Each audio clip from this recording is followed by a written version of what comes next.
Hi, my name is Nick Sceats. I'm a director of Catapult. We're a leadership and organisational performance company. And I've been asked to have a chat to you about basically kind of how to lead your way through and your organisation of people through this unusual time. So I guess the first thing I would start with is kind of letting go that there is a right way or right answers for how to lead people through this time, because it's a chaotic, messy, unprecedented time. There's no manual being written about it. So I think acknowledging that can be very useful for your own resilience and peace of mind, because there's no right or wrong answers. You're going to try things, some things will work, some things won't work, but actually taking that pressure off you that there's a right way, I think is a really good place to come from.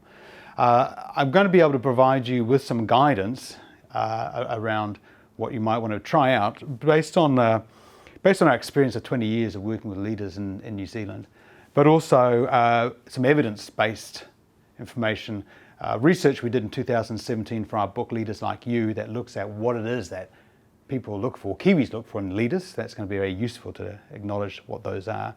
And secondly, in 2009, after the last recession, the global financial crisis, we did research with 70 organisations, 70 leaders, public sector, private sector, big, small. What did you learn as you led through that recession? So we captured those for the next recession, and here we are. But I think I would start with saying this, it's a really great kind of ethos, I think, to lead during this time, is to lead with what I'd say is a cool head and a warm heart. A cool head and a warm heart. And what I mean by the cool head is right now there's a lot of information out there, there's a lot of noise, and it is chaotic. So as a leader, the cool head is going, actually sifting and sense making, what's truth, what isn't, what's relevant to us, what isn't relevant to us, what are assumptions, what are actually facts. Developing what if scenarios. If this happens, we'll do Y. If Y happens, we'll do Z. But I think the other really key thing around a cool head is, as a leader, thinking about what it is that you're going to focus your attention on. Because you can focus your attention on what you can control, what you can influence, or what's in your area of concern. So what you can control is things like your communication to people, where you may allocate resources or place people. What you can influence is some relationships with your customers or your suppliers. What's an area of concern that you really have no control or influence over might be things like social media, the share market, government policy.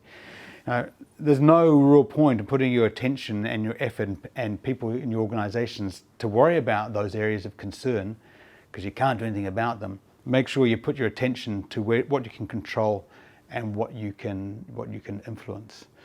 So I guess looking at that, the cool head is really about facing the brutal reality of the situation, and the warm heart is actually thinking about, well, how am I going to engage and respond to the situation?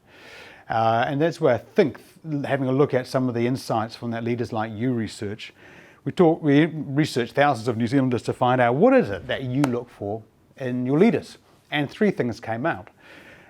First is being straight up. So New Zealanders want to be told what is. Just give us the information. But they also want be personable, which is kind of being warm and connected and compassionate as you talk about those things. And the third one was can do. They expect to have a can do attitude. So knowing that Kiwis want straight up, personable and can do, that's really useful as you navigate this time, because you kind of got a license to operate that way. Give people the information, be warm and connected and comfortable, and be seen to be in action. And I think another thing that when we talk around you as a leader and what is in your zone of control is what we would call your leadership contagion. We're in these contagious times, but your contagion as a leader is massive, because actually people pick up your mood, and that mood communicates more strongly than anything you say or do. So you want to be thinking, who am I being? What's my mood? And is it something that's going to be useful? Because in really chaotic times, a leader needs to bring stability and calm. So if you think around, actually, how do I do that, and how do I need to manage my way of being and my mood? That's important. And I guess being confident, positive, future focused, is a good starting point. But always kind of, I think, engaging in a great question all the time in any particular moment in time is, who do I need to be right now for my people? Who do I need to be? Is a really great question, and I'd encourage you to think about managing your mood really carefully. So something we learned from that research we did post the last recession in the Mining the Diamonds report was the importance of involving people. Look, you can't solve this problem by yourself. It's just too big. It's unprecedented. So 25% of people we interviewed in that research said actually involving people early in the process of how to get through that recession was the most important thing they learned. And the great thing about involving people is you get more insights, more knowledge, experience in the problem solving.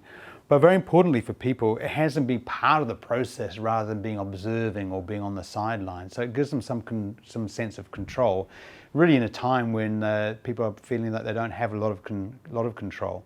So involving people early is really important. And you can say, look, I'm determined that we can get through this. How? Not sure. Really want you involved in your great ideas. So let's roll up our sleeves and get into it. The other thing I think is really useful to have a look at is, and it's probably no surprise, but it came through in the research from the last recession, the Mining the Diamonds, is communicating. And communicating often, open, regularly about things. 20% of people said that was their most important lesson from it. 10% said they should have done it more of that. And I think one of the key things we want to keep in mind is even if we don't think we've got anything new to tell people, we should tell them that there's nothing new to report. Because in the absence of doing that, people make stuff up. And there's plenty of sources they can get stuff from which may or may not be accurate. So I suggest that's a really good thing to do. Related to that is customizing how you lead people. It's easy to think that we're all going through this change together, but the fact is, people personalize change. You've got 15 different people in your organization. There's 15 different changes going on because they're processing it at different times and places in their own personal spaces. So a really good thing to do, rather than a kind of one size fits all as you work with people, is to customize it. Sit down with people one-on-one. Ask, how are you feeling? Or what are you thinking? What are your concerns, professional or personal? Now, the important thing is, you don't have to have the answers for anything. You're just really empathizing and acknowledging where they're at. That's the most important thing that you can do. And maybe not just once or twice, but kind of regularly doing it. How are you feeling now? You can't really overdo that. No one will resent you for overdoing that, but they may if you don't do it. What else I would say? The other things I think are really important is around what we would talk about is using your organizational backbone. What we talk about in Backbone and Catapult is the three primary things are: what's your organization's purpose, which is why do we exist? What's the value we deliver to customers? What's our vision? What's our ambition as an organization? And what are our values as we go about doing our business? Now they are really real gold in chaotic times and turbulence, because you can go back and you can use those as navigational touchstones. Hey, our purpose is X, so we got to continue to deliver that to our customers. And values are fantastic during these times. If you've got a value, for example, around innovation, stand in that as a leader and say, hey guys, we say we value innovation, so let's use that value to help us as we navigate this situation. Or if you have a value around community or care, well, that's a great place to come from as you deal with people, customers, staff, and so use those values to help you. If you haven't got those values or the vision or the purpose, maybe that's a really good time to think about what those are. And if as a leader, you can also use your own personal values to help you navigate this. How would I like to be led in this time? What would be important to me? I think that's kind of the top things that we would say. There's more information that you can get from our website, catapult.co.nz. The Mining the Diamonds reports there, far more information. And we have a COVID-19 leaders playbook that outlines some of the things I've been talking about. But I guess I would leave you with one thing for your own personal leadership resilience, is to set up some kind of protocol, some kind of practice that's for you, that allows you to get away from all the noise so you don't get overwhelmed. Something that I've been doing, for example, the last few days is I get up in the morning, I don't turn the news on, I don't look at my emails.